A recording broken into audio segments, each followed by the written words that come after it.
prazer tê-la aqui conosco hoje. Seja muito bem-vinda.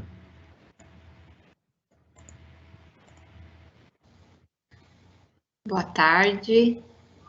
Boa tarde a todos. Também é um prazer muito grande estar nesta tarde, tendo a oportunidade de a gente discutir, como você colocou, uma temática tão importante e relevante, ainda mais no contexto que a gente tem vivido ultimamente, né, de todos os desafios e momentos de grandes adaptações que a gente teve que passar em tão curto tempo, né? Então, a ideia que eu trouxe para hoje é a gente fazer realmente, né, um bate-papo. Eu vou trazer uma série de provocações.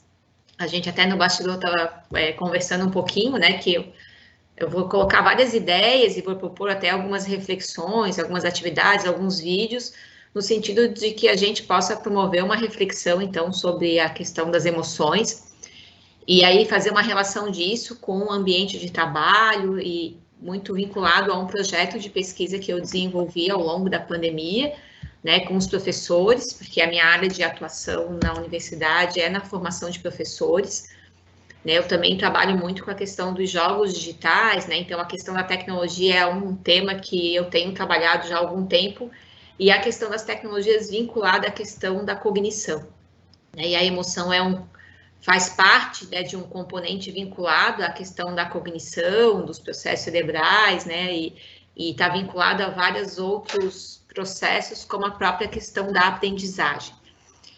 E aí eu tenho desenvolvido junto ao grupo de pesquisa, né, vários projetos que utilizam essa questão dos jogos digitais, e ultimamente a gente tem trabalhado num projeto bem específico, e ele começou antes da pandemia, que foi desenvolvimento de jogos para trabalhar a competência emocional de crianças, porque nos projetos que a gente tem desenvolvido, a questão emocional é algo, né, que tem sido queixa recorrente nos ambientes escolares, em relação aos professores, e isso na infância e certamente na vida adulta tem um reflexo sobre a vida das pessoas, especialmente em relação, né, à qualidade de vida e à própria questão da saúde, né, a saúde mental, mas também a saúde física, porque tem uma grande, reverbera muito a questão emocional, né, da gente, até mesmo em relação a doenças físicas, enfim. Então, eu vou projetar, então, para uma apresentação que tem algumas ideias principais, e aí o que eu combinei é que a gente vai podendo fazer esse diálogo ao longo da apresentação, né, então, o Edson vai fazendo a leitura ali dos questionamentos, e aí vocês podem ir aproveitando, já que a gente vai... eu vou trazer vários temas, né? Então, é interessante... Eu só não estou conseguindo... Peraí, deixa eu ver se eu consigo compartilhar. Que vocês vão colocando, né, algumas questões que vocês tenham e... É que eu não tô... Deixa eu tentar de novo aqui.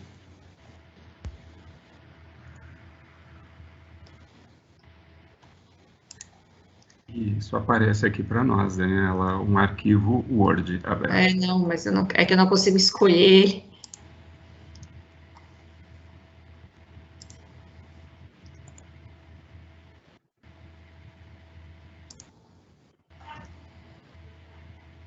Para você não compartilhar. É que ele pegou o compartilhamento de tudo. Mas está aqui. Agora você está vendo a apresentação, né, Edson? Não, ainda não, ainda não. Ah, chegando agora, nesse minuto, só um instante. Ok, perfeito. Sua apresentação e a sua câmera funcionando bem aqui para nós. Tá ótimo. Então, essa é uma das questões também que nos provocam algumas emoções, que é essa questão do remoto e lidar com essas tecnologias, né? Então, como tem alguns professores, sabem bem o que são os imprevistos, tanto da tecnologia quanto dessa diferença, né, dessa vida que a gente tem agora, né, familiar, junto com a vida profissional, enfim. Então, o tema principal seria como andam as emoções, né, na pandemia. E aí eu fiz uma provocação inicial que é o mente, em que tem 3 questões para que vocês respondam rapidamente. Então, ele pode ser acessado tanto por esse link que está aqui abaixo, como vocês acessando mente.com e digitando o código 72260354. E aí eu vou parar, aí isso aqui vai ficar provavelmente no chat para vocês acessarem, porque eu vou então acessar essa ferramenta e vou compartilhar que conforme vocês vão alimentando e vão respondendo, a gente vai visualizando isso junto e é uma forma de a gente fazer uma síntese de algumas questões fundamentais que a gente vai estar discutindo hoje.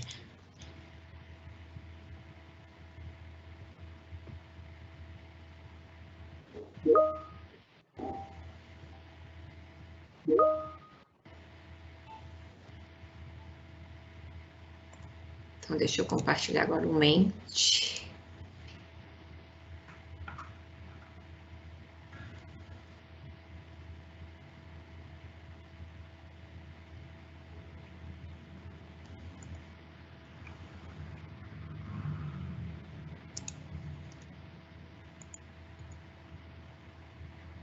Isso, e Daniela, o link foi compartilhado já no chat e os participantes já estão com acesso a ele, ok? Ok. E o que você está vendo agora é a tela do Mente? Sim, exatamente. Uhum.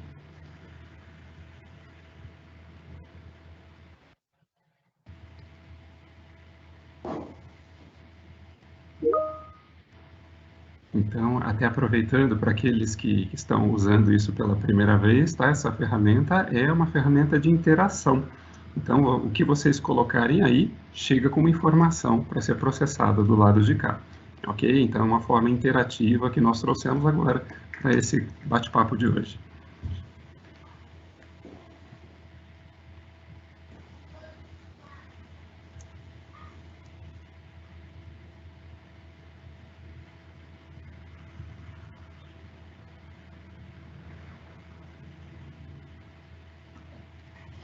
Na verdade, é uma ferramenta quase que de pesquisa automática, né? Então, o que vai acontecendo é que vocês podem ir repetindo as emoções que já estão aparecendo e ele vai... É uma nuvem de palavras, né? Então, aquelas que se destacam, elas vão aumentando de tamanho. E aí elas vão se modificando conforme os participantes vão alimentando essas emoções, né? Então, o que a gente vê aqui é uma questão bem ampla, né, de qual emoção que você sente agora, e aí essa dimensão do tempo é do significado no sentido que vocês dão, né? Então, por isso que a gente vai tendo emoções que são até divergentes, né, como a tristeza e a alegria, que elas estão quase do mesmo tamanho, a questão da expectativa, do cansaço, a ansiedade aqui também é uma emoção que se destaca, a questão da insegurança. E aí é algo que a gente vai estar trabalhando, que é de que forma e qual que é o papel da emoção, né? De modo geral, a emoção, a gente até tem a ideia de que a emoção dá um colorido à vida, no sentido de que a emoção, ela significa a experiência que é vivida, né? E a gente tem uma distinção, e na verdade tem muitas teorias, principalmente no campo da psicologia, que vão discutir esse construto da emoção, e ela pode ter diferentes compreensões dependendo do ponto de vista e do referencial que você utiliza. Mas o que nos é importante? Que a emoção, ela tem um substrato que ele é corporal, aquilo que a gente sente no corpo, né? Como quando você está nervoso, né? E aí você tem taquicardia, né? Você fica ruborizado, né? Fica trêmulo. Quando você tem alegria também, o coração também dispara, né? Dá aquele frio na barriga. Então, essas são sensações corporais a partir de uma percepção que você tem e que ela se atribui um sentido e um significado para ela dentro do contexto que ela é vivenciada, né? Porque, por exemplo, o coração disparar, ele pode acontecer, é uma reação corporal a distintas emoções, a várias emoções. E como que eu sei que emoção isso significa? Dependendo do contexto em que eu estou vivendo. Né? Se eu estou num ambiente descontraído, em que algo que me traz felicidade, essa emoção que eu sinto é uma felicidade. Mas ela também pode ser uma insegurança, uma ansiedade, um nervosismo diante de alguma tarefa que está sendo executada ou que está sendo em momento de avaliação. E aí a grande questão é que até que ponto a gente sente uma emoção, né? Então, por isso que eu coloquei ali qual ou quais emoções. Por quê? Porque, de modo geral, a gente não sente uma emoção. Eu não estou só feliz, ou eu não estou só ansioso. Eu posso estar ansioso, triste, cansado, preocupado. A gente, na verdade, sente muitas emoções simultaneamente, dependendo do contexto do que eu estou vivenciando, né? Então, a gente perguntar como você vai hoje, vou bem, né? Você está bem, mas, né, também estou cansado, também estou feliz, estou ansioso, estou querendo que algo aconteça. Então, a gente, na verdade, vive uma grande quantidade de emoções de forma simultânea. E aí, certamente, da mesma forma como aqui, essas emoções, elas vão dançando, né? Elas vão mudando aqui, vão ganhando dimensões maiores, outras menores, emoções que se tornam, muitas vezes a figura se torna um fundo, isso também vai acontecendo ao longo do nosso dia. A gente pode acordar muito bem disposto, muito bem, acontecer algumas coisas ao longo do nosso dia e as nossas emoções irem se modificando. E eu chegar ao longo do dia extremamente cansado, extremamente frustrado, por exemplo, a partir do que aconteceu, ou o contrário, eu posso levantar cansado, um pouco desanimado, e ao longo do meu dia essas emoções elas vão se modificando dependendo do que vai acontecendo ao longo do meu dia. Então aqui vocês veem a imensidão, né? A gente tem até o dicionômetro, tem vários, né? O emocionário, vários dicionários que trabalham essa quantidade de emoções que são possíveis de serem sentidas e como é difícil, né, estabelecer uma taxonomia das emoções de boas e ruins. E aí uma segunda questão que que teria, deixa eu só voltar aqui então aqui tem uma outra verificação, né, que é considerando o longo período de pandemia, né, que na verdade, certamente, muitos de nós, né, quando iniciou, achou que era algo que ia passar muito rapidamente, né, e na verdade a gente está vivendo algo que ninguém poderia imaginar, que se a gente visse um filme, imaginar que é uma, né, ficção científica, isso que a gente vivenciou, de hoje em dia você sair na rua e todo mundo está de máscara, das crianças da educação infantil estar ali estudando, né, remotamente, à distância. Então, assim, considerando isso, como é que estão esses níveis, né? Então, assim, a questão... E aí eu trouxe algumas das emoções que na pesquisa que a gente fez, elas surgiram com muita ênfase nas falas, né? A gente fez a pesquisa com os professores, mas esse sentimento de solidão, às vezes pelo próprio distanciamento social, a questão do pessimismo, né? Então, assim... E claro que a gente tem os opostos dessas emoções, né? A solidão, você se sentir... né, parte de um grupo, o pessimismo, o otimismo, a tristeza ou a alegria, a questão da ansiedade, né, o relaxamento, o medo, enfim. Então, essas emoções, elas se fizeram muito presentes em maior ou menor nível, né, mas certamente em todos os momentos alguém sentiu, né, solidão diante de estar afastado do convívio dos familiares, né, algumas pessoas, ou então dos colegas de trabalho, dos alunos, o pessimismo, porque vai acabar logo e não acaba, e aí você começa a onda a diminuir, daqui a pouco a onda de casos vai subindo, né? Então, essas emoções, elas vão realmente, né, se modificando, e aí o que a gente tem de gritante, né, ou que é preocupante, é quando a gente tem muita persistência de algumas dessas emoções. Né? Então, é normal e é natural que a gente experimente em alguns momentos, né, a alegria, a tristeza, a ansiedade, o relaxamento, enfim.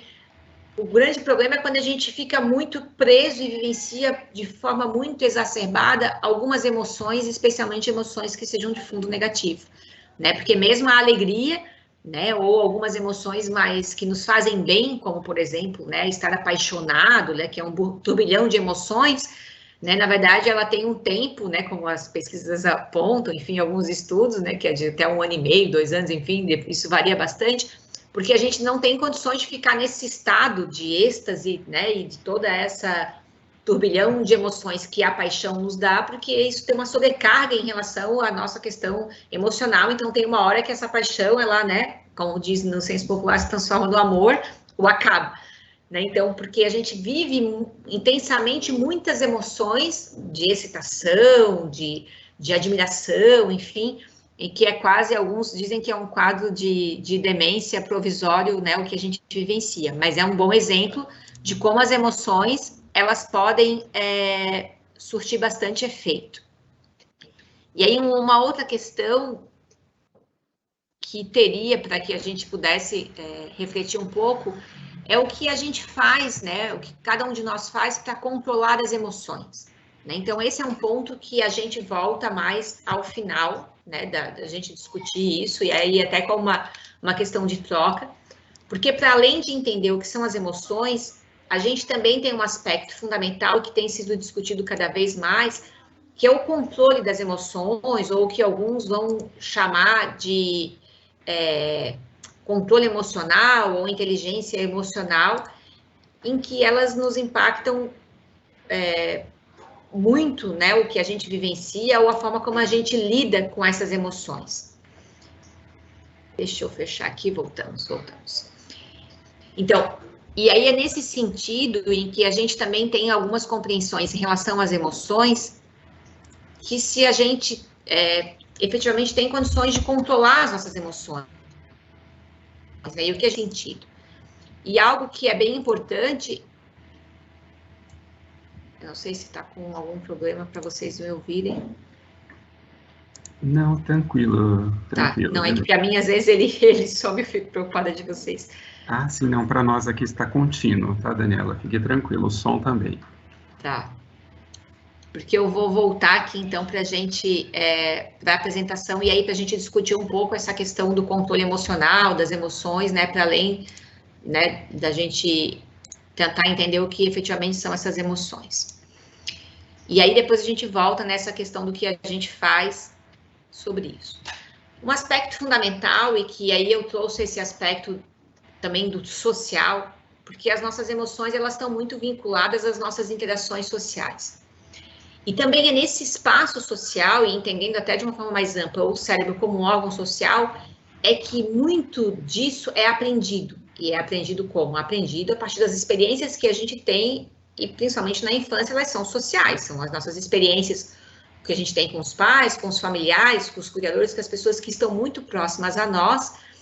E essa ideia, né, que nos traz essa característica de nós como seres sociais, né, que evoluímos nesse sentido e que o cérebro é uma parte importante dessa evolução, é que as experiências vão nos constituindo enquanto seres humanos e a gente também vai aprendendo sobre as nossas emoções nesse contato com o outro, né? Então, desde as experiências mais primárias que a gente tem na infância, em que o outro nos lê a partir daquilo que a gente comunica pelas expressões, né? Porque um bebê, ele não se expressa oralmente, mas ele se expressa corporalmente, né? Ou pelo choro, pelo sorriso, pelas expressões faciais, e um outro o lê dessa forma e responde a essa demanda que é comunicada pelas emoções. E aí a emoção, ela sempre está vinculada a algum estímulo ou a algo que é vivido nesse contexto, a partir da interação com o outro normalmente. Então, esse processo vai nos constituindo e vai nos ensinando também sobre as nossas emoções, e vai nos ensinando a lidar com as emoções dos outros também, com as pessoas que nos circulam. E aí, quando a gente tem esse contexto social muito presente, né, então, assim, e esse social, ele é presente tanto na aprendizagem e na forma como nós aprendemos a lidar com as nossas emoções e a lidar com as emoções dos outros. E aí, o que acontece com o social no período da pandemia? Esse social, ele passa a ser mediado pelas tecnologias. Então, para muitos, né, quer dizer, o contato social, tanto no ambiente de trabalho, como no ambiente familiar, no ambiente mais informal de amizade, ele passou. A gente começou a ter os encontros virtuais, né, as pessoas se mobilizando, né, até alguns tentaram fazer algumas iniciativas, né, de estar em conjunto, em algumas ocasiões de aniversário, quer dizer, as pessoas não estavam lá presencialmente, as pessoas se fizeram presentes a partir de videoconferência, interagindo, e isso modifica as relações sociais, né? Então, tem alguns teóricos que têm revisto algumas teorias da conversação digital e o impacto disso na formação, né? Então, e aí o que acontece? Quer dizer, algo que eu, nas pesquisas, já tinha uma preocupação, como trabalho muito com as crianças e com as tecnologias digitais, com as questões cognitivas, de como essa forte interação com essas tecnologias, elas impactam o desenvolvimento psíquico, social, emocional, né, e cognitivo mesmo das crianças, né, porque modifica. E aí vejam que tem uma questão fundamental. Quando você está ao vivo com alguém, né, e aí você está ali, né, cara a cara, digamos assim, e a pessoa lhe fala algo que lhe desagrada, que você não gosta, você imediatamente, porque você está ali numa relação que é ao vivo e a cores, você vai ter que reagir àquela situação, né? E vai responder aquilo. E aí você tem que, muitas vezes, controlar suas emoções, controlar o seu tom, adequar o seu comportamento ao contexto que você está, se é no contexto, né, do ambiente de trabalho, ou num contexto em que você está mais descontraído, e você normalmente vai responder aquilo que está acontecendo de imediato, a partir da leitura que você faz. E isso é muito diferente de quando você está tocando, né, mensagens no WhatsApp, que as pessoas também têm que lidar com essas situações, mas que eu posso olhar aquela mensagem e não responder imediatamente. Né? E muitas das relações sociais se dão por redes que são assíncronas, quer dizer, elas podem ser síncronas ou não, mas eu não estou vendo a expressão da pessoa, eu não vejo as interjeições, né? Então, a não ser que seja por vídeo, mas mesmo assim, eu tenho um certo distanciamento e a gente tem um controle maior sobre as nossas reações.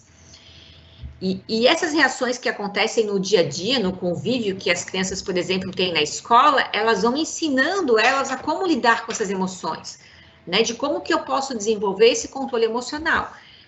Em que na tecnologia eu tenho né? Eu tenho um meio ali que se coloca, né? Nessa relação, que é eu, a tecnologia e o outro.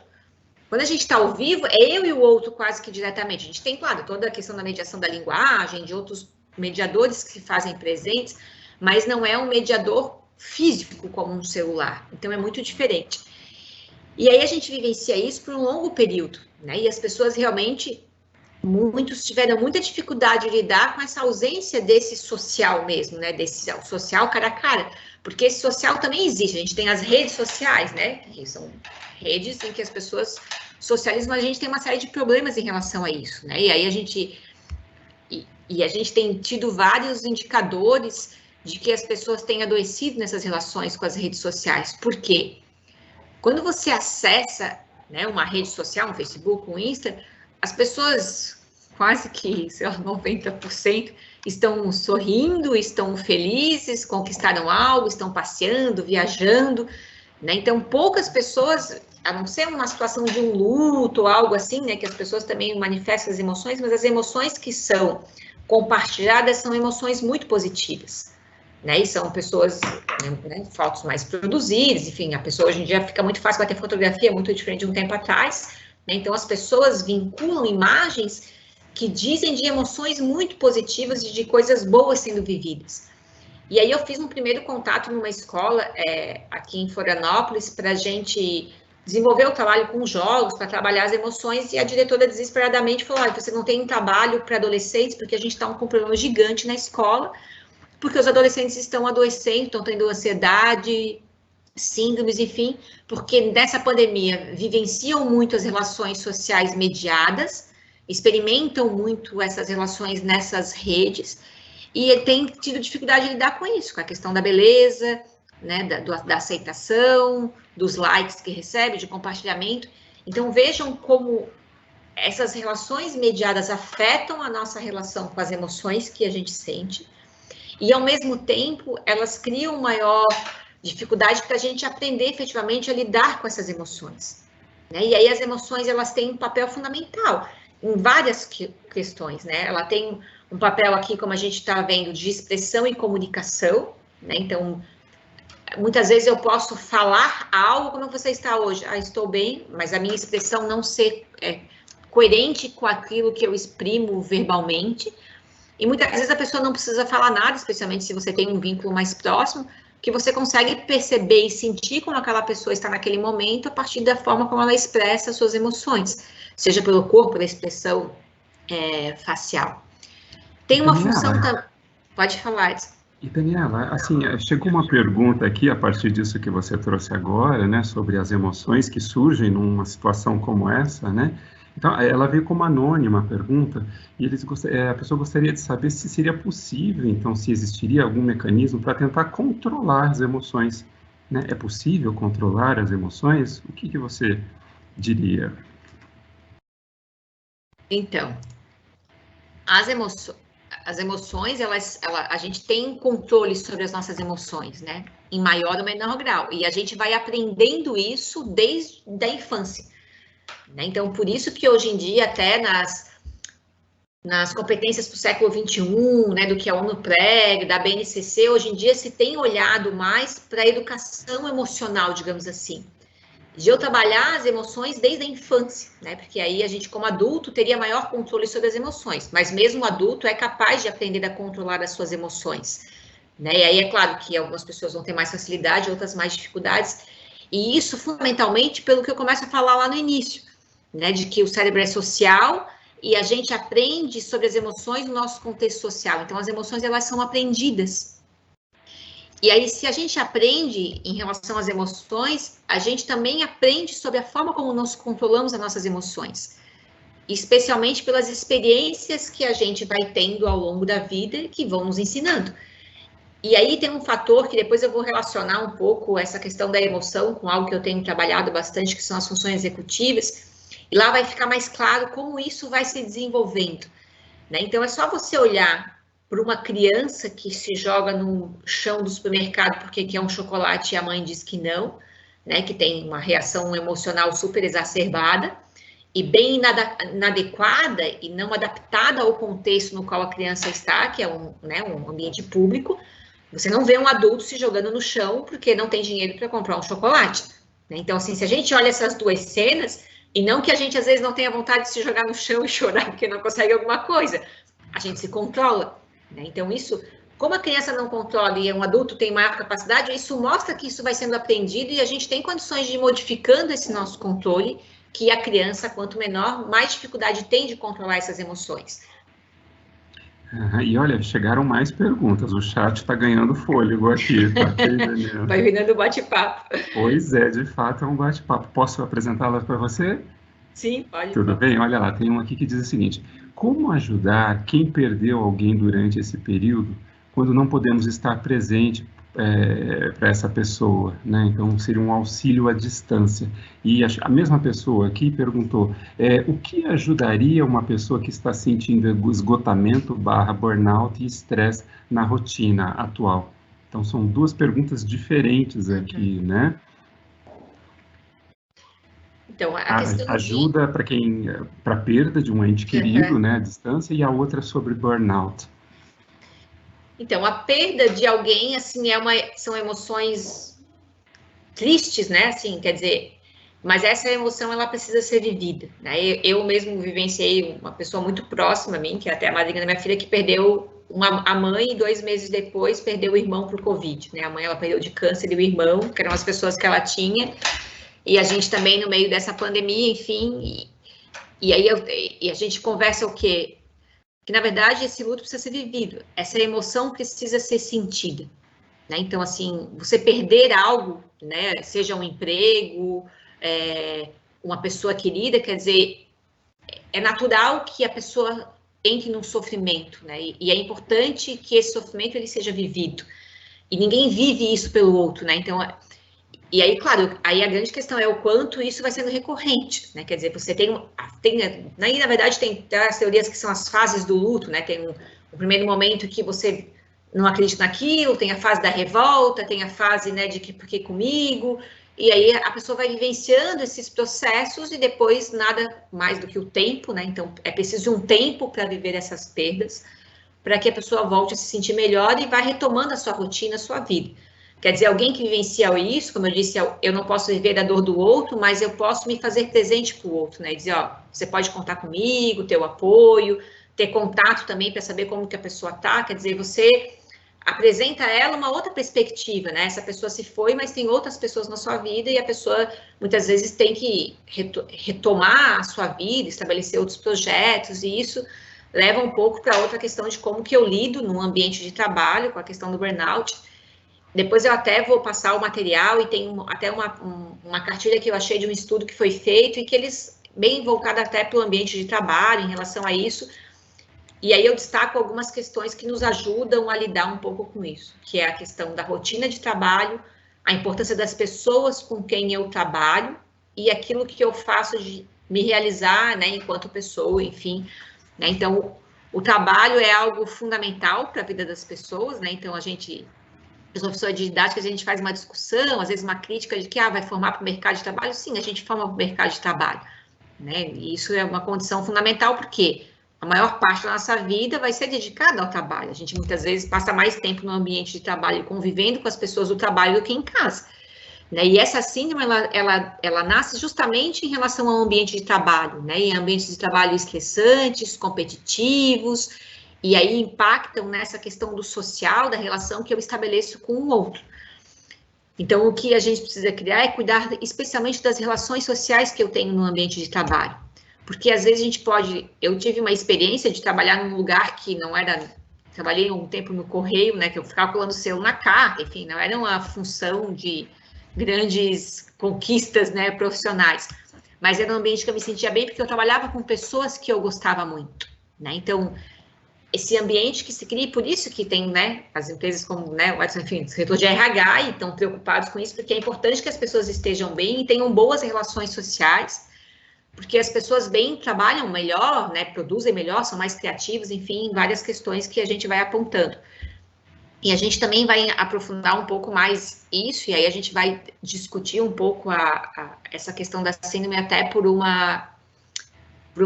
questionário que eu vou propor até que vocês respondam, para que vocês possam, de alguma forma, não avaliar isso, mas refletir um pouco sobre essa síndrome e alguns sintomas que vão surgindo em relação a isso, e no final ali não tem nenhum objetivo de fazer uma avaliação psicológica disso, mas é um indicador de que às vezes você precisa ficar atento, né, enfim, e tentar avaliar um pouco melhor.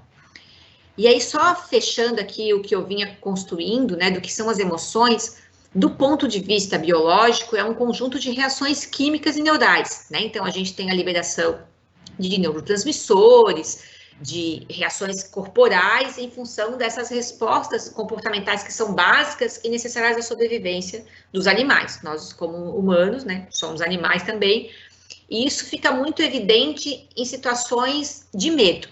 Então, se você está andando na rua e você se depara com um cachorro gigante vindo na sua direção, o que você sente? Imediatamente seu coração vai disparar, você vai ter um impulso de correr ou subir na coisa que você enxergar na sua frente, e você quase nem pensa sobre isso, quer dizer, é uma reação instintiva ao medo que você sente, o seu corpo às vezes reage antes do que você possa elaborar, né, e pensar na tomada de decisão.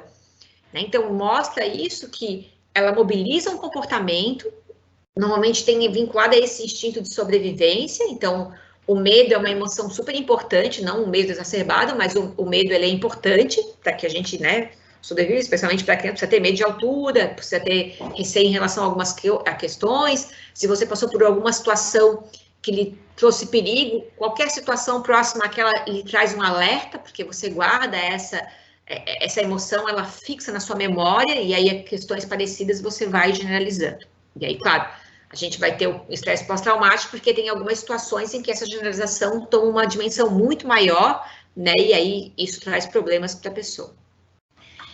Então, ela tem essa função biológica mesmo de apresentação de resposta e uma adaptação ao ambiente, né? Então, o comportamento emocional, ele também pode ser criativo e menos previsível, né? Quer dizer, e isso a gente vai vendo a partir do processo de aprendizagem.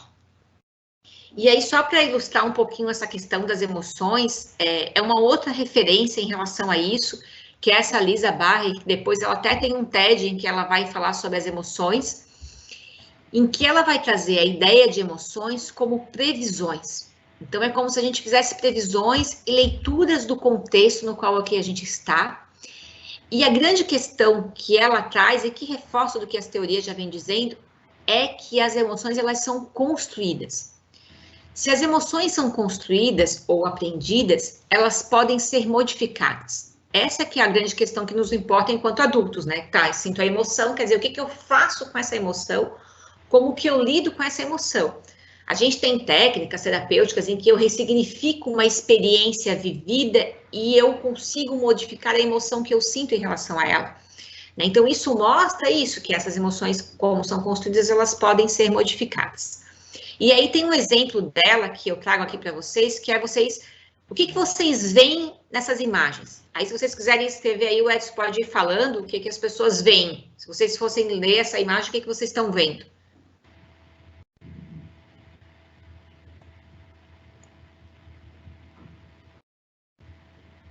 Alguém vê alguma coisa?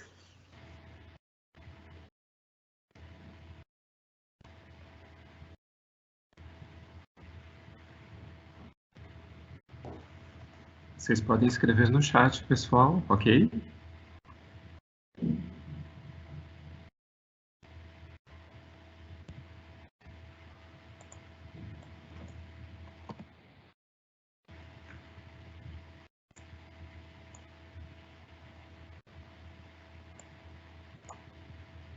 Olha, tem alguém aqui que disse um leão. Tá alguém vendo um leão aqui. Não.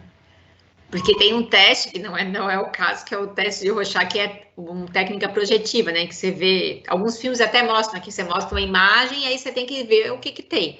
Nesse teste é até interessante ver a questão da inteligência, enfim, quanto mais coisa a pessoa vê, tem alguns símbolos, você vê movimento, né? Então, na verdade, quando eu pergunto para vocês o que vocês estão vendo, o que acontece no cérebro de vocês? Bilhões ali, em milhares de células cerebrais, elas vão tentar se conectar e tentar estabelecer, a partir das experiências prévias que vocês têm, o que vocês estão conseguindo ver. Né? E aí a Liz, ela vai falar que é uma cegueira experimental. Né? E aí, como que a gente resolve essa cegueira? Porque eu não consigo visualizar alguma imagem próxima. É quando a gente vê esta outra imagem. Então, o que vocês veem aqui é uma cobra. E aí é como se vocês pudessem ser curados dessa cegueira a partir dessa imagem, porque quando eu volto agora para essa outra imagem, vocês podem ser capazes de ver a cobra. Né? Então, se eu volto, na verdade, as manchas, de uma outra forma. Eu não sei se aqui na apresentação, como vocês estão vendo, está muito claro, mas depois vocês podem ter a oportunidade de testar isso. E aí, o que acontece? E tem gente aqui que viu um homem de óculos, viu? Olha como é que... como as percepções mudam, né? Mudam porque é a partir das experiências que se tem.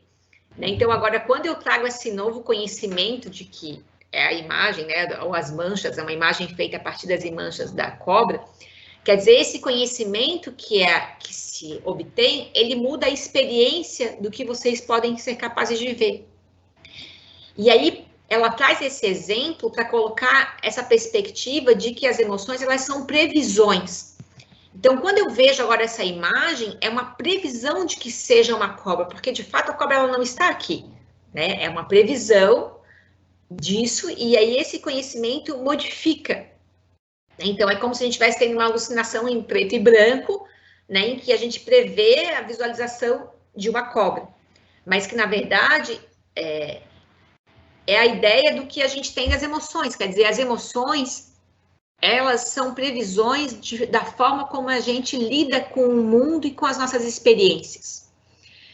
Então, as pessoas, elas podem passar pela mesma situação e as mesmas experiências e significar aquilo de uma outra forma, ou de forma diferente, atribuir sentidos diferentes. Porque as emoções que as pessoas podem sentir, elas podem ser diferentes. E elas são sentidas a partir do quê? Dos conhecimentos, das experiências prévias que a gente tem. E da mesma forma é o mundo, né? Porque a gente está sempre representando aquilo que a gente vive no nosso cérebro, e por isso que nunca é um retrato da realidade, e as pessoas podem quase que, mesmo que situações muito objetivas, né, de descrever algo, trazerem percepções diferentes, né? Porque isso vai depender da forma e até mesmo da emoção que eu estou sentindo. Né? Porque se eu estou muito bem hoje, acontece alguma coisa, eu vou dizer, mas isso é só, né, algo que aconteceu. Se eu já estou mais, mas isso tem que sempre acontecer, porque isso é assim, porque... Né? Então, isso a gente pode refletir no nosso dia a dia, de como a gente, quando está bem, a gente vai atribuir sentidos para as situações vividas de uma forma muito diferente quando a gente não está muito bem emocionalmente.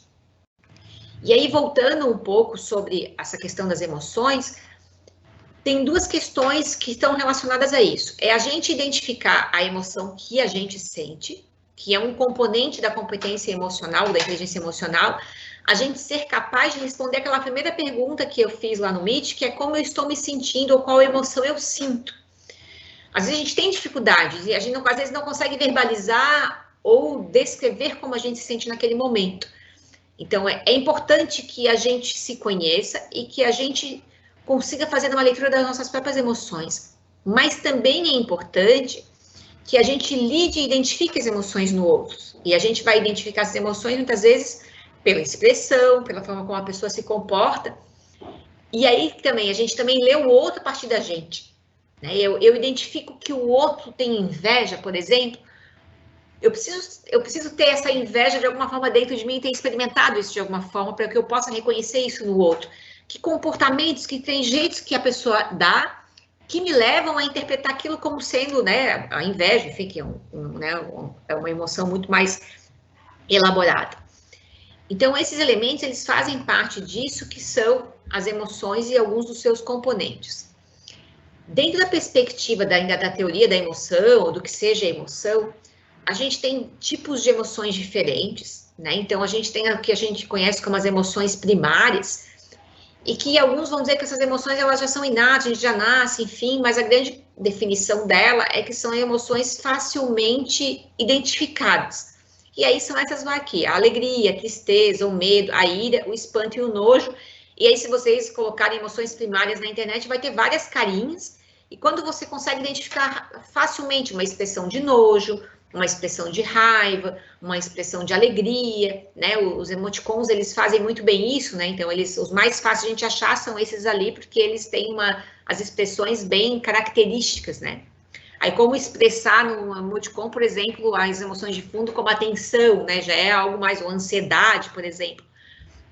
As emoções secundárias, elas já são emoções que estão mais associadas àquela questão social, às relações sociais que vão sendo estabelecidas, e que elas vão sendo aprendidas, né? Então, é como se as emoções primárias, que são tidas como universais, elas pudessem ser reconhecidas independente da cultura que a gente vive. Já essas emoções secundárias, elas têm uma característica muito vinculada à cultura, né? Então, a expressão da vergonha em determinadas culturas, elas podem ser muito diferentes da nossa, né? Porque ela é um componente que tem essa aprendizagem muito vinculada a ela. E aí a gente teria um terceiro tipo de emoção, que são as emoções de fundo, que são emoções que se misturam e que a gente tem um pouco mais de dificuldade, tanto de identificar no outro, como de perceber na gente também, como é algo que às vezes está nos incomodando e a gente não tem muita clareza, assim, porque ela não é tão preto no branco, ela não é alegria ou tristeza, né? E aí alguns exemplos aqui é o bem-estar, o mal-estar, a calma, a tensão, a ansiedade também entra como uma emoção de fundo, e essas emoções elas também vão se modificando e têm relação com aquilo que vai sendo vivido. E, Daniela, temos perguntas aqui, tá? A hora que você estiver mais tranquila, a gente... Pode fazer, pode fazer. Posso? Então, vamos lá, olha, chegaram várias aqui, vamos lá, ó, começando. Muitas delas estão vindo de forma anônima, né? Até pela natureza do assunto, né? Então, nós compreendemos bem a razão disso, né? Então, vamos lá. A primeira delas é o seguinte: como aprender a nomear as emoções e diferenciar as emoções dos sentimentos? Então, tem algumas teorias que vão dizer que as emoções estariam muito mais vinculadas, especialmente, né, para neurociência, enfim, as nossas reações corporais, né? Tipo, aquilo que eu sinto corporalmente, né? Aquilo que acontece no meu corpo diante de algum estímulo que acontece. O sentimento já é uma elaboração dessa emoção. Quando eu verbalizo, ela já se transformou num sentimento. E esse sentimento ele também é lido em relação ao contexto que é apresentado. Essa é uma perspectiva, né? Talvez, eu imagino que seja uma daquelas que são mais aceitadas, mas essa relação entre a emoção e o sentimento, elas estão fortemente vinculadas. E a nomeação, tipo, é a forma como eu vou me autoconhecendo também, né? E conhecendo sobre as emoções. E a gente vai aprendendo isso porque tem um dia que, né, isso a gente faz muito com criança, né, tipo assim, mas pra que ficar brava desse jeito? Aí a criança, opa, eu tô brava? Ah, então eu tenho esse sentimento, né? Ah, mas hoje você tá tão carinhosa? Ah, então, ó, isso é ser carinhoso. Por isso que se dá nas relações sociais também, nessa relação com o outro, que a gente vai aprendendo a identificar as nossas emoções, e por isso que a relação, né, a interação social é fundamental na formação, especialmente das crianças, e para nós adultos também, é porque a interação com o outro nos ajuda a entender sobre as nossas próprias emoções, né? Porque o outro reage às nossas emoções e ele muitas vezes vai nomear essas reações pra gente. Às vezes a gente nem se dá conta, mas ele diz assim, mas hoje não tá muito bem, tá meio estressada, Daniel. Opa, daí né, a gente às vezes está tão no piloto automático e no dia a dia que a gente não faz essa reflexão de como a gente está naquele momento. Por isso que algumas das coisas, assim, em relação ao que fazer, é a questão da rotina, atividade física, meditação, tem várias ações que nos fazem também voltar um pouco para nós mesmos e nos ajudar a nos entender, porque nem sempre é muito simples isso, né? A grande questão não é nem nomear, é identificar essas emoções no meio de várias emoções que estão acontecendo, muitas vezes de forma simultânea. E olha, veio um comentário aqui em tom de feedback também, tá? Sobre as questões que você apresentou, aquela série, né? Então, uma das pessoas disse também anonimamente, olha, pois na quinta pergunta, né, descobri que estou com estresse. Ao tentar fazer um exame que fui anestesiada e não deu certo. Não pegou nem em mim. Então, dentro do que estão falando, é muito esclarecedor. E que eu assuma que estou e que eu continue achando que consigo agir sozinha, né? Então, foi uma análise que a pessoa fez a partir da proposta que você trouxe. Veio uma questão, agora é uma pergunta, também anônima, olha, como incentivar as interações sociais com pessoas que são mais reservadas e que não sentem necessidade de conversar tanto ou sentem alguma dificuldade em estar à vontade para se expressar?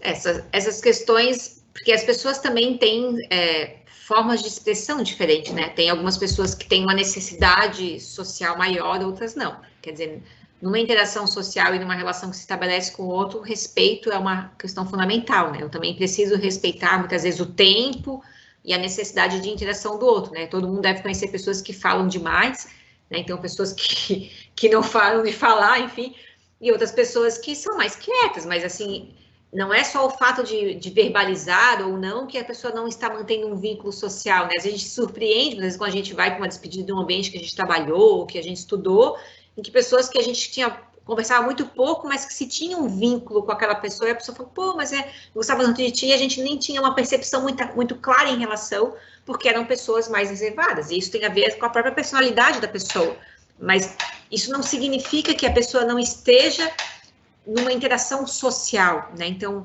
essa leitura que a gente tem que ir fazendo, e a gente tem que, como num bom, né, a gente precisa ir conhecendo as pessoas, as relações, elas vão sendo construídas, e elas não se constroem de imediato, né? Salvo algumas pessoas que a gente tem uma super empatia e que a coisa flui, mas normalmente não é assim, né? Então, as relações, elas vão se construindo, e eu preciso ir entendendo o outro também, e respeitando o jeito dessa outra pessoa, e tentando criar ambientes para isso, né? Então, quer dizer, né, um papo de conversa, né, um convite para tomar um café, algo que vai descontraindo, contar alguma coisa e você tenta observar e perceber como que a pessoa vai reagindo e você vai entendendo mais ou menos como as coisas vão funcionando, né? Não tem uma receita em relação a isso, né? E seria muito superficial que a gente pudesse ter, mas eu acho que essa questão é de respeitar o outro, criar espaços, né, em que a gente possa acolher também essas diferenças e entender que não é porque a pessoa, né, muitas vezes está em silêncio, não interage muito,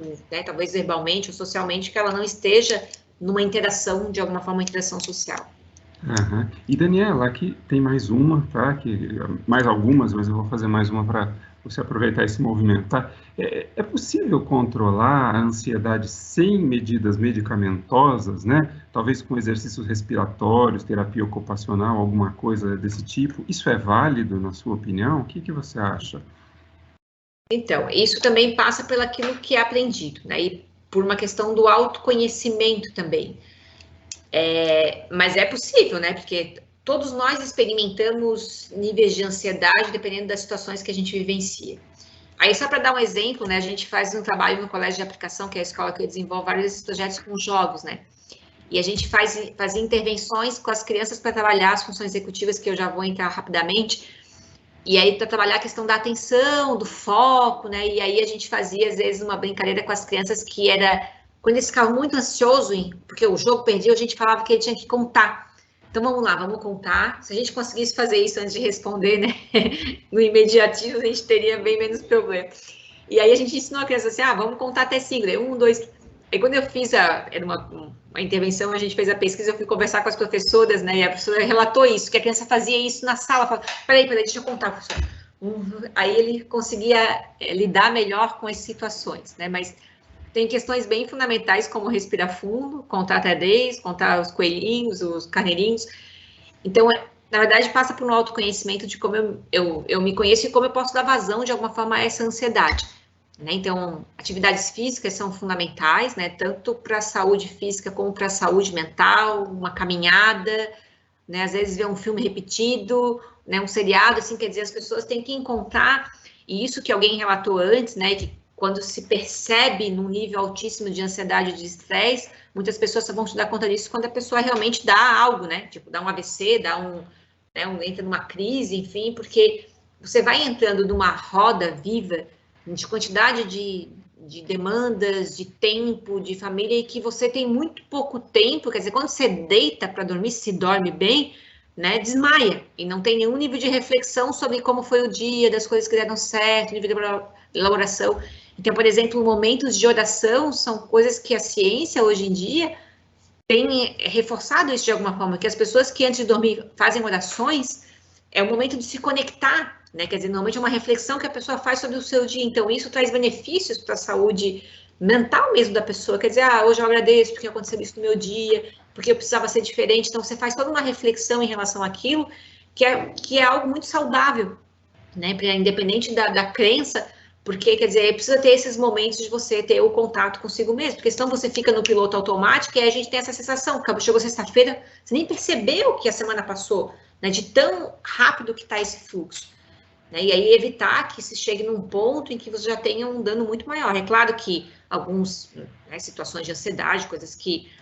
A grande questão de procurar ajuda é quando você tem algum sintoma ou quando você tem alguma emoção que é muito recorrente, em que ela lhe impede de fazer coisas que seriam importantes na sua rotina, no seu dia a dia. Né? Quando aquilo efetivamente está atrapalhando, está prejudicando as suas relações familiares, a sua relação no trabalho, e aí é um alerta de que você talvez tenha que procurar realmente a ajuda de um profissional, né, e tentar rever algumas questões do seu dia a dia.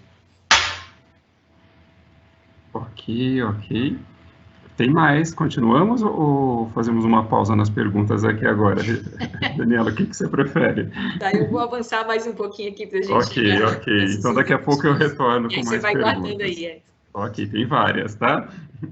Então, voltando um pouquinho nesses componentes emocionais, que eu acho que fecha um pouco isso. Então, a emoção, ela não é algo simples, né? Por isso que a gente não vai ter nenhuma receita, que eu acho que é um movimento mais a gente refletir sobre algumas questões, porque ela vai envolver essa questão dos pensamentos, crenças, expectativas que eu tenho, e isso, ele vai mobilizar a intensidade de uma resposta emocional, né? Por exemplo, quanto mais expectativa eu tenho em relação a alguma coisa, ou se os meus pensamentos são mais positivos ou mais negativos, elas impactam sobre a emoção. Aí a gente tem a questão fisiológica, que foi do exemplo do medo ali, né, de quando eu me deparo com um cachorro, e tem o componente comportamental, que é a forma como eu vou expressar essas emoções que são vividas.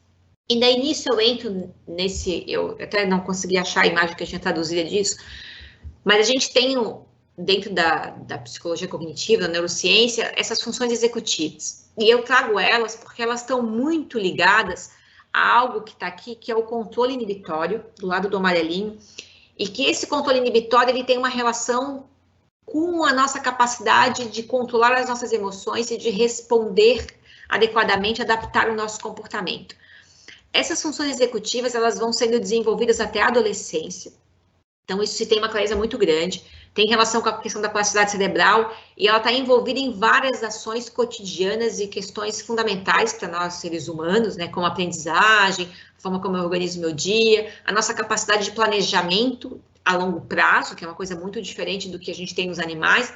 A gente é capaz de fazer um planejamento e ter uma meta que vai se realizar só daqui a 10 anos, e a gente segue, né, trilhando e nos regulando o nosso comportamento para alcançar aquela meta. Então, isso tem a ver com as funções executivas, que estão localizadas aqui, né, a gente não tem mais a perspectiva localizacionista, mas o lobo frontal é uma área do cérebro muito envolvida nessas funções. Elas têm 3 grandes dimensões, segundo a Adele Diamond, que é uma autora canadense que tem trabalhado e que ela tem uma revisão sistemática maravilhosa sobre, uma revisão de literatura sobre as funções executivas, em que ela vai descrever 3 grandes dimensões, que é a memória de trabalho, que é essa memória operacional que a gente usa no dia a dia, para a hora que eu termino de ler um parágrafo eu compreender o sentido, que eu guardo o número de telefone até poder anotar. A flexibilidade cognitiva, que tem a ver com a criatividade, com eu pensar fora da caixa, da forma como eu resolvo problemas, né, dessa inteligência mais desse raciocínio. E a gente tem essa terceira dimensão que está mais fortemente vinculada ao comportamento e à questão emocional, que é o controle inibitório, ou o autocontrole, que é a capacidade que a gente tem de controlar as nossas emoções e adaptar o nosso comportamento. E aí, tem essa brincadeirinha aqui que a gente, se tivesse presencial, a gente poderia fazer, como vocês não têm áudio, não daria. Mas eu vou ler aqui esse exercício só para vocês verem como que essas coisas elas nos impactam.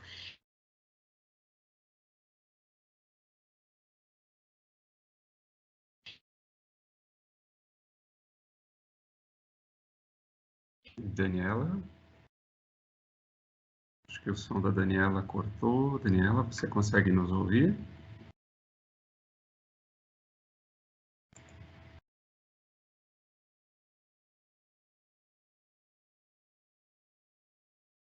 Estamos com um problema de sinal aqui da Daniela.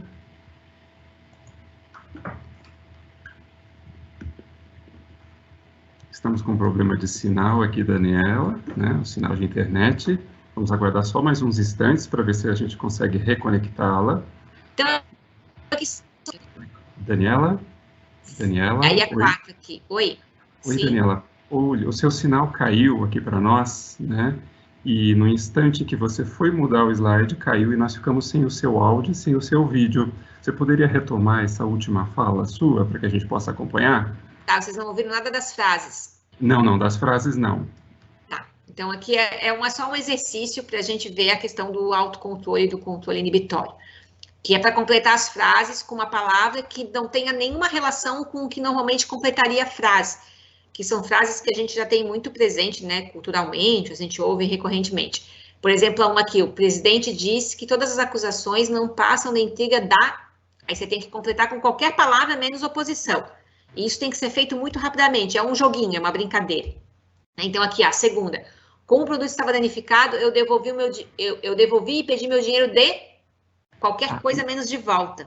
Daniela, o slide que aparece para nós é o anterior, que tem o desenho do cérebro. Isso, agora sim, vemos as perguntas agora, perfeito. Tinha travado, então. Uhum. Então, a 3 aqui, ó. Daí vocês podem tentar completar isso. O legal é que vocês falem em voz alta e o mais rápido que vocês possam falar, né? Eu não vou lhes ouvir. Mas, por exemplo, filho de peixe, né? É a 4 aqui. Se ela acha que vou ajudar, ela está redondamente algo que não seja enganada. Então, um terrível segredo de família acabou de vir à tona. Né? Então, você pode falar qualquer coisa menos o vir à tona. Esse aqui é um exercício que é feito em algumas brincadeiras que até vocês têm que vincular da infância, que acontece assim, ó, cantigas...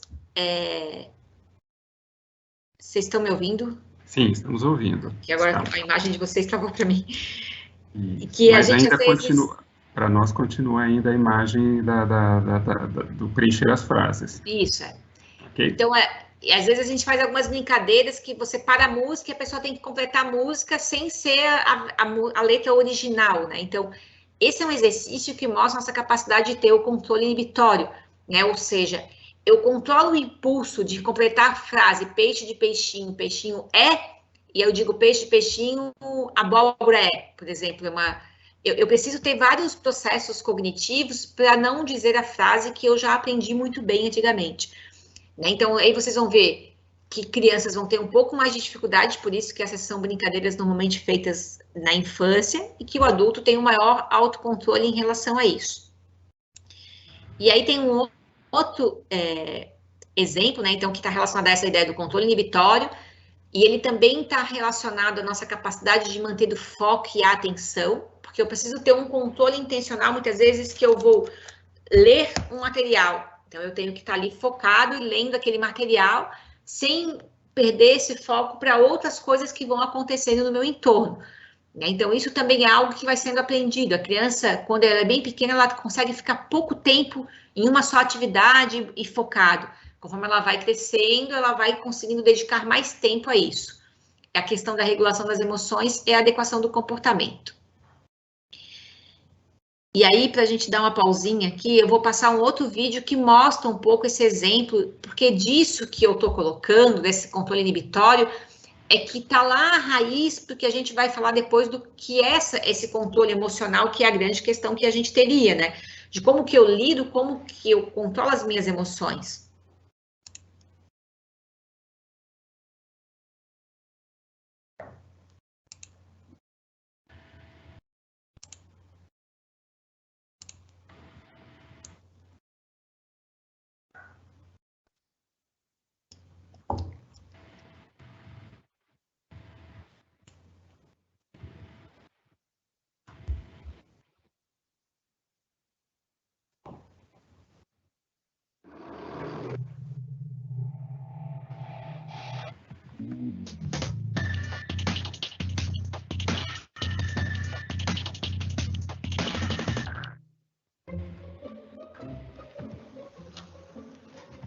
in that chair. All right, here's the deal. Marshmallow, for you. You can either wait, and I'll give you another one if you wait, or you can eat it now. When I come back, I'll give you another one, so then you'll have two. But stay in here and stay in the chair till I come back, okay? All right.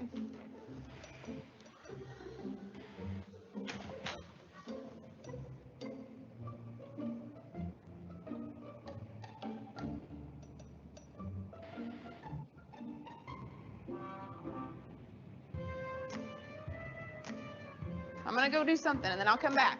It smells yummy. It smells really good.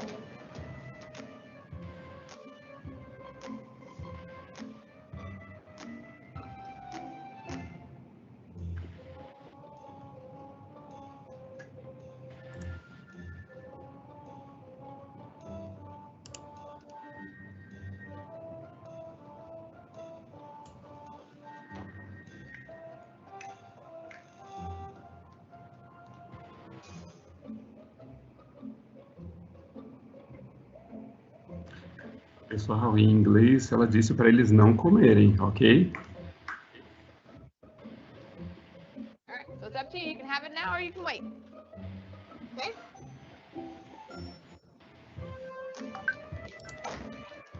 I'll be back. Stay in the chair, okay? Okay.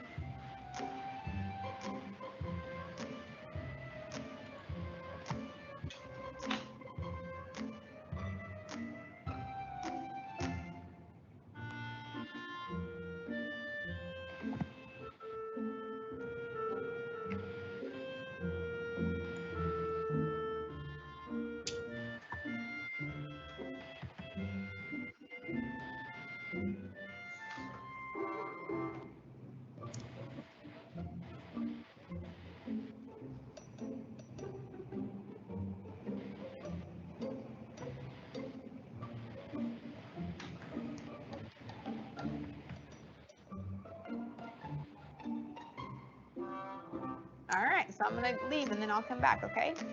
So you can either eat it right now or you can wait. Either way, okay? Okay.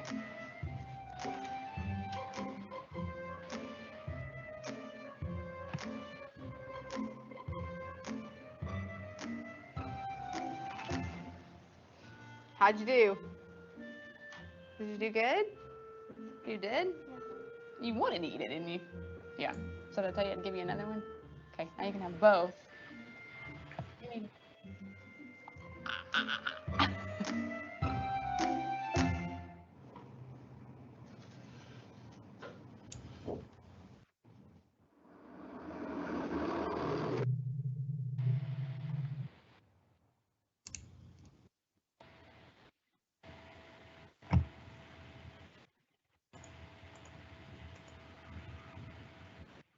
Olá, não sei se vocês estão me ouvindo.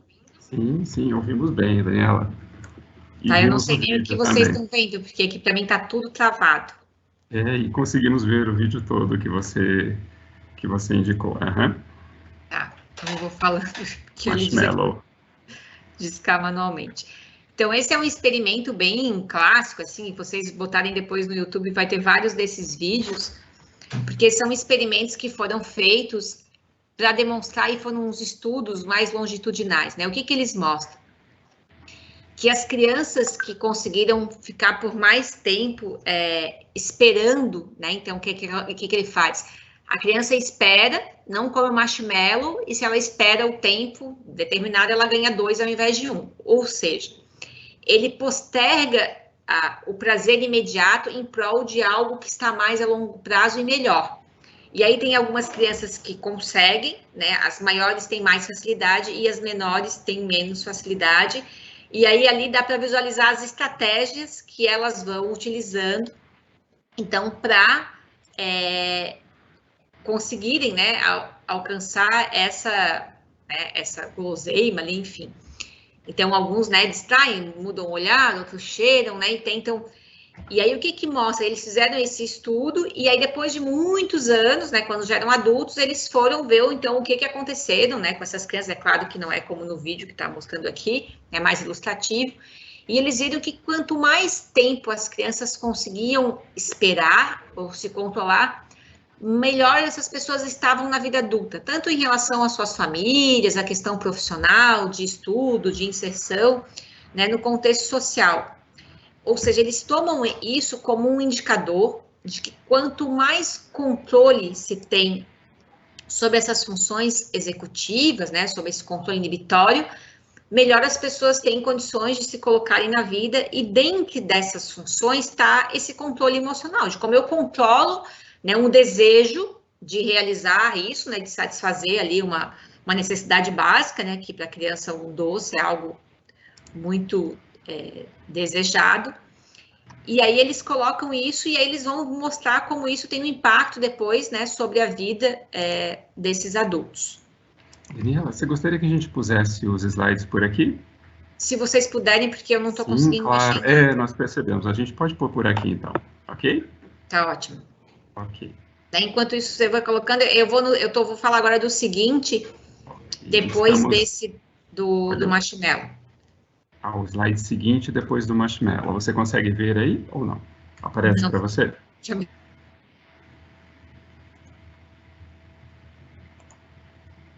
Daniela?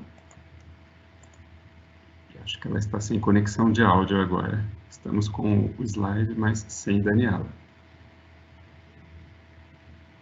Só um instante, pessoal.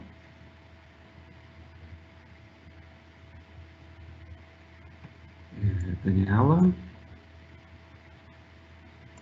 Acho que houve um travamento na máquina dela.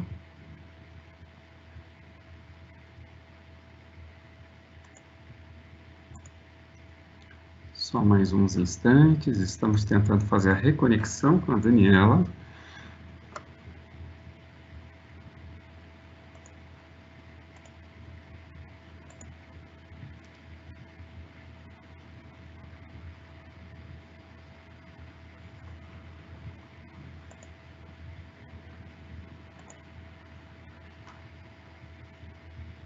Pessoal, nós estamos aqui com uma oscilação de internet nesse momento. A transmissão da Daniela precisou dar uma interrompida, né? Nós estamos conversando paralelamente com ela e tentando reconectá-la aqui para o nosso bate-papo.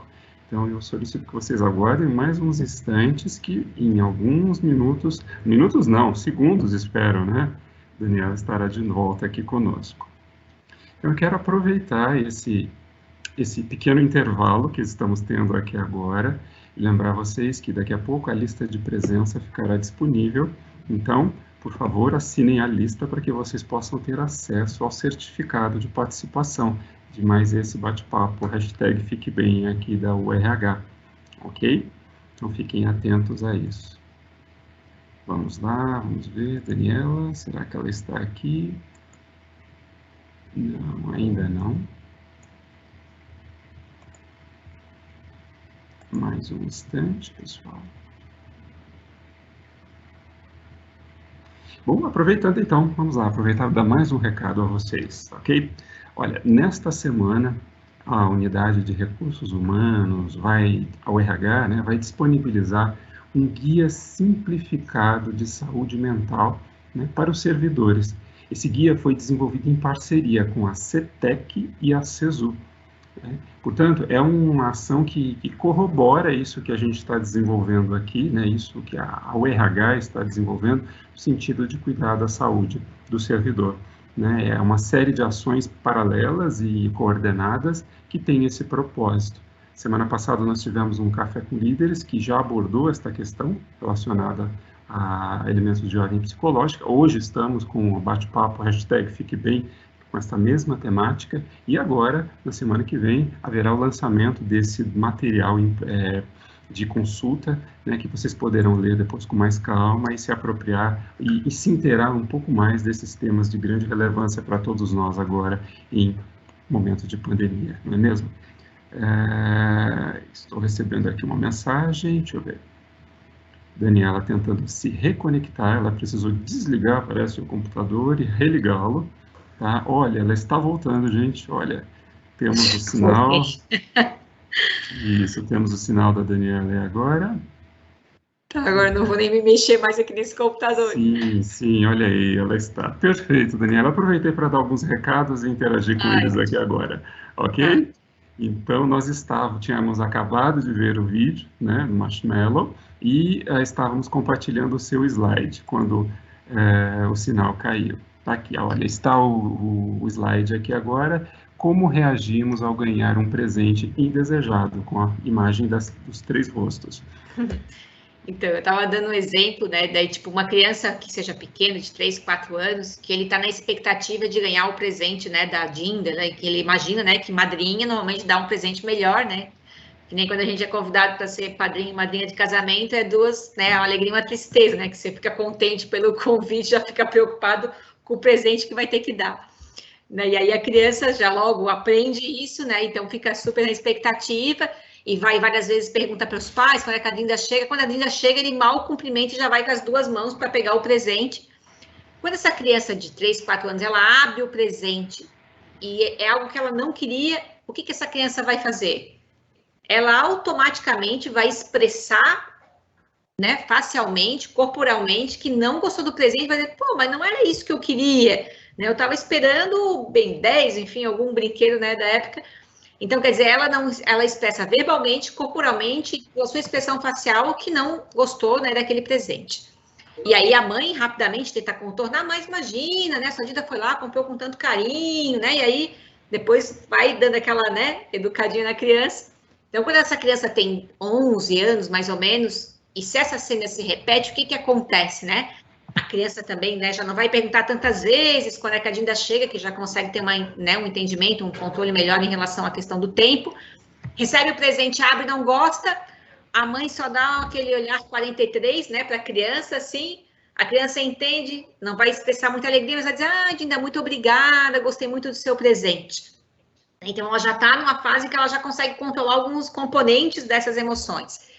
E a gente, quando é adulto, né? Então, a amiga nos dá um presente, a gente abre o pacote, mentalmente fica pensando, meu Deus, que mau gosto, como que a pessoa pode dar um presente como esse? Ai, querida, adorei essa blusa que você me deu, não posso nem, nossa, como estava feliz. Então, o adulto, ele já vai ter uma expressão facial, verbal e corporal totalmente oposta àquilo que ela está pensando, né? Tem aquele componente cognitivo do pensamento, expectativa. Quer dizer, a gente aprende tão bem, né, em algumas situações, esse controle emocional, que a gente é capaz de expressar e verbalizar algo totalmente oposto àquilo que a gente está sentindo. Né? E aí, trazendo esse exemplo, a gente olha para isso, né, de como é na criança mais nova, na criança mais velha e no adulto, fica muito claro como isso é aprendido. Né? Se a gente consegue fazer isso no presente, por que a gente não consegue fazer? Mas é claro que a gente não tem... Isso aqui é um exemplo, né, exacerbado, porque é mais honesto que a gente realmente diga que não gostou do presente, né? Sim, sempre tem a possibilidade de troca, mas é só um exemplo de como a gente é capaz, em algumas circunstâncias, de controlar muito bem as nossas emoções e em outras não. Daí pode avançar.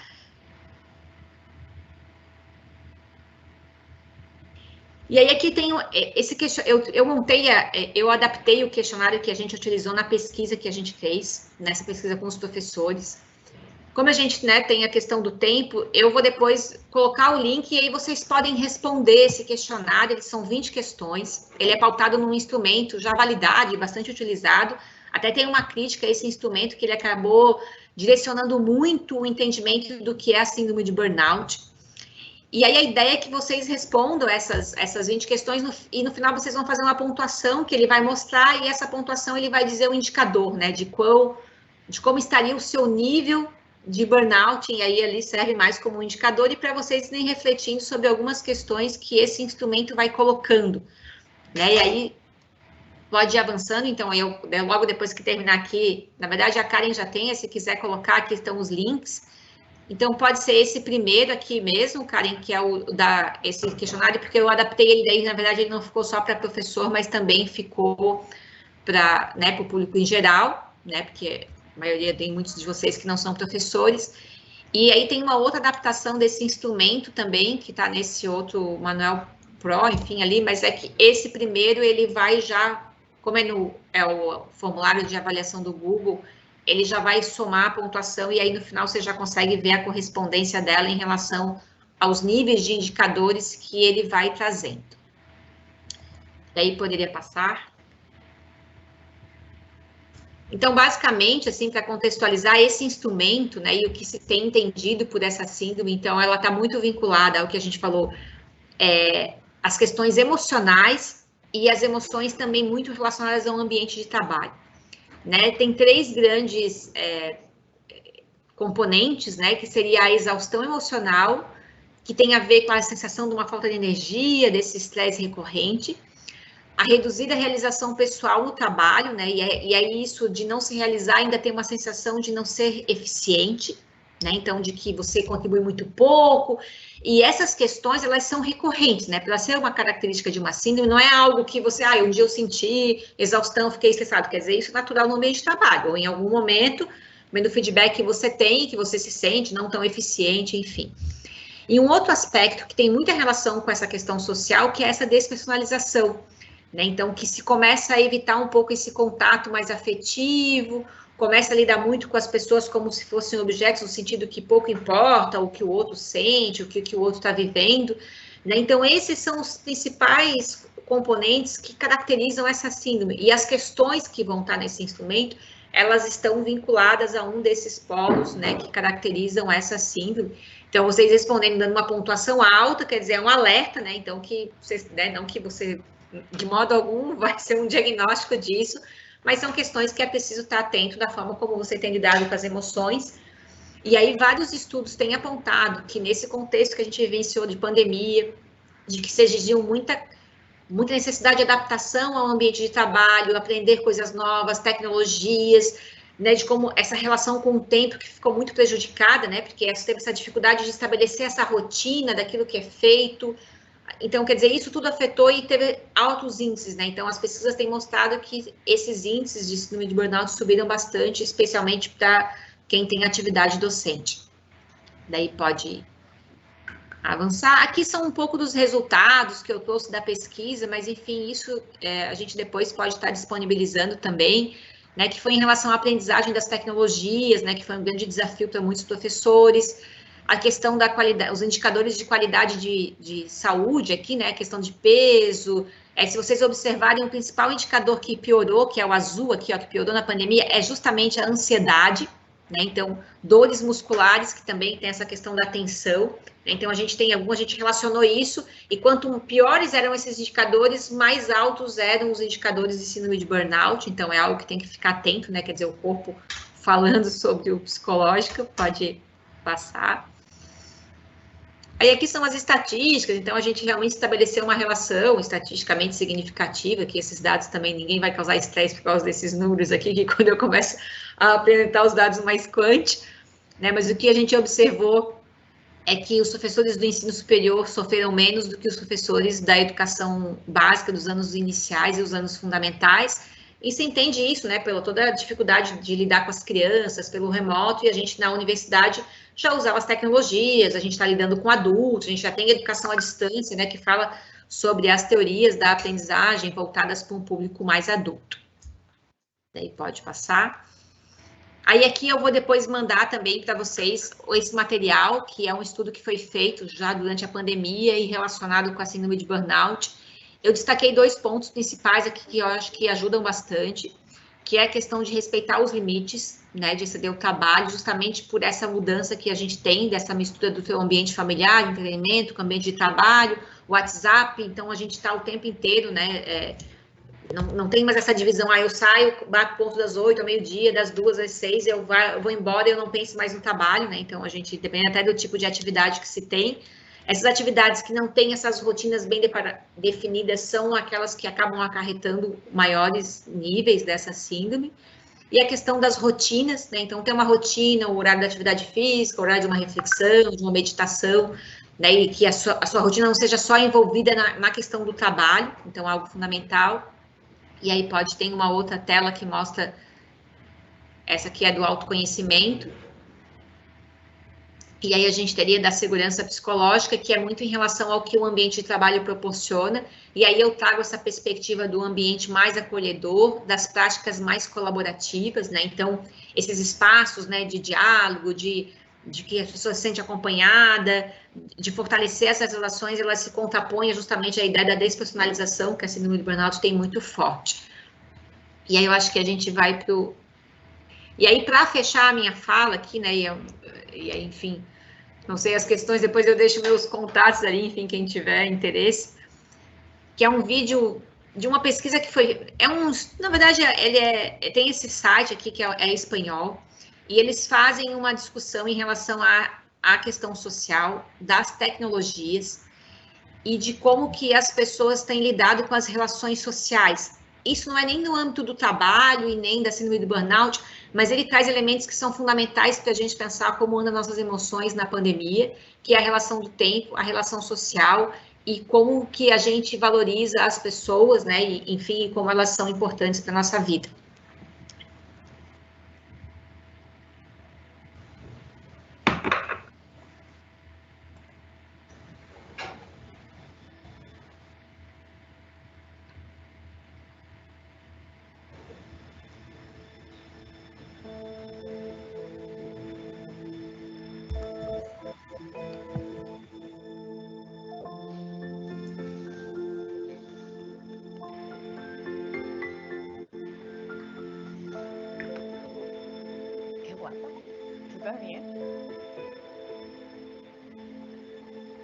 Pues una persona muy importante en mi vida.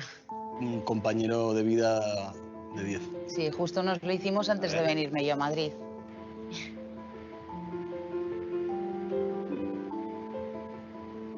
Fíjate que lo te voy a decir, pero yo creo que es el único amigo que tengo. Amigo. Un hermano. Gracias a ti me ha cambiado un poco la vida, como quien dice. Y si no estuvieses, no sé qué haría sin ti.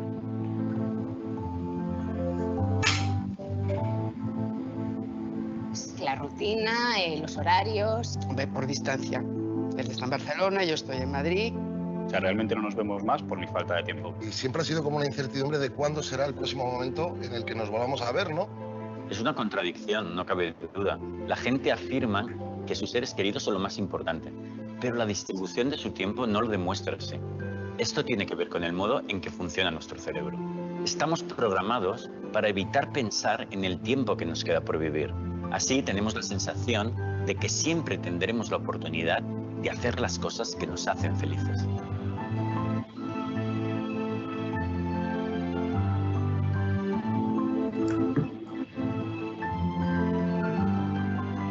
¿Con cuánta frecuencia os veis? Una vez al mes.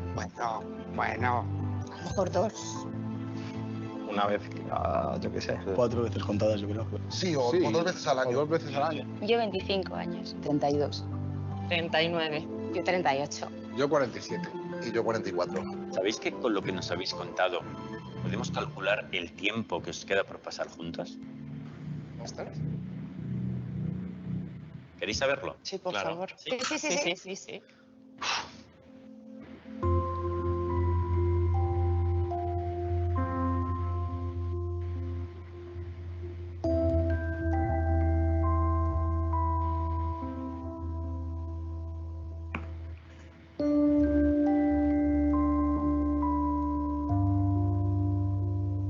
Me parece muy poco. Es un poco, ¿eh? Eso es muy poco. Qué terrible, ¿no? Súper poco. Eso está mal. No puede ser. No me imagino no volver a verle. Esperaba años, no días.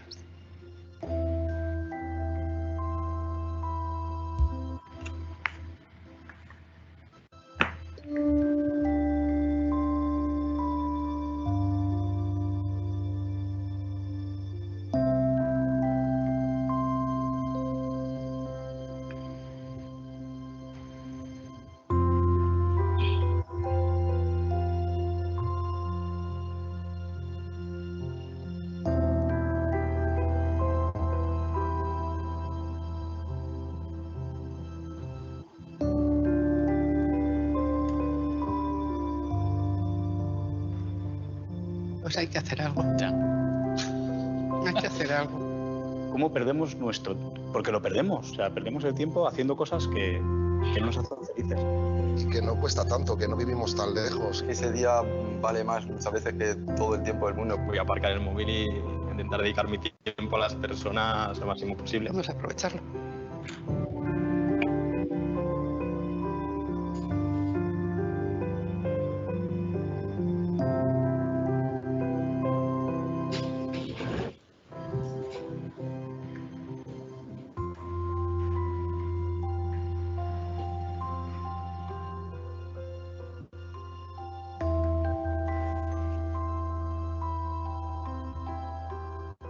E aí vocês conseguem depois acessar e calcular ali o tempo, vocês podem brincar com isso. Então, esse é um vídeo que eu conheci antes desse momento da pandemia. Eu achei que ele era interessante para a gente fechar essa relação que a gente tem, né, com as emoções, reforçando a importância da questão social dessas emoções, de como a gente pode modificar algumas questões, né, e como o que se tem apontado enquanto dica é justamente essa relação que a gente estabelece com a rotina, né, do autoconhecimento, do autocuidado consigo e com os outros também. Então, ficou um pouquinho atropelado aí, porque eu acabei caindo, mas eu acho que é porque aqui em Florianópolis tem uma ventania gigantesca, que a gente está no vento sul, acho que interfere um pouco o sinal da internet. Mas eu espero aí, Edson, que não tenham ficado muitas questões, né, e que pelo menos algumas reflexões tenham sido mobilizadas. Perfeito, perfeito. Pois bem, então vamos lá, né? Daniela, que bom, né? Que bom a gente poder compartilhar um espaço como esse, né?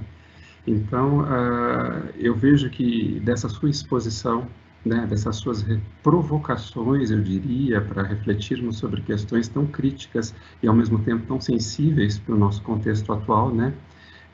Eu gostaria de trazer uma frase, um pensamento que é meu, né, mas que em alguma medida traz algum aspecto de síntese sobre isso que você nos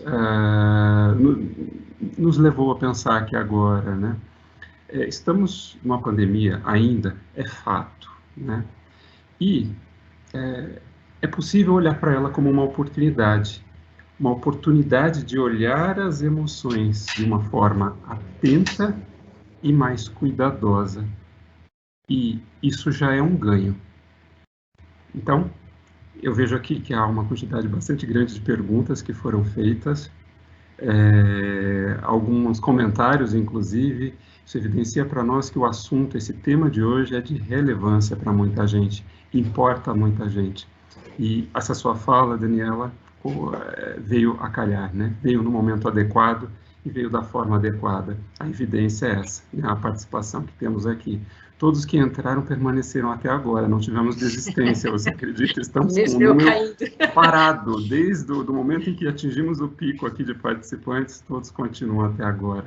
Então, eu quero agradecer imensamente a sua generosidade de estar conosco aqui nesta tarde, Daniela, compartilhando um pouco dessa que é a sua experiência de vida, essa que é a sua experiência profissional, né, onde vida e profissão fazem parte de um único conjunto, né, que é o seu conjunto, né, o conjunto da Daniela. Então, eu quero agradecer muito essa sua generosidade de estar conosco aqui hoje, né, e agradecer também a todos aqueles que se inscreveram e participaram conosco aqui ao longo desta hora e meia, né, desse bate-papo, desta conversa que nos toca, né, que nos afeta de maneira tão positiva. Que bom, eu agradeço então a todos vocês e lembrando, assinem as listas de presença, né, e aqui agora no chat está sendo compartilhado com vocês um link de avaliação desta atividade para que vocês possam se colocar lá e, mais uma vez, a URH agradece a presença de todos que, de alguma forma, estiveram aqui e tornaram mais esse quarto, né, bate-papo, #Fique Bem, uma realidade. Então, muito obrigado a todos, fiquem bem, fiquem com saúde e até o próximo. E que seja bem próxima e, preferencialmente, fora da pandemia. Até o próximo, pessoal. Grande abraço a todos. Até.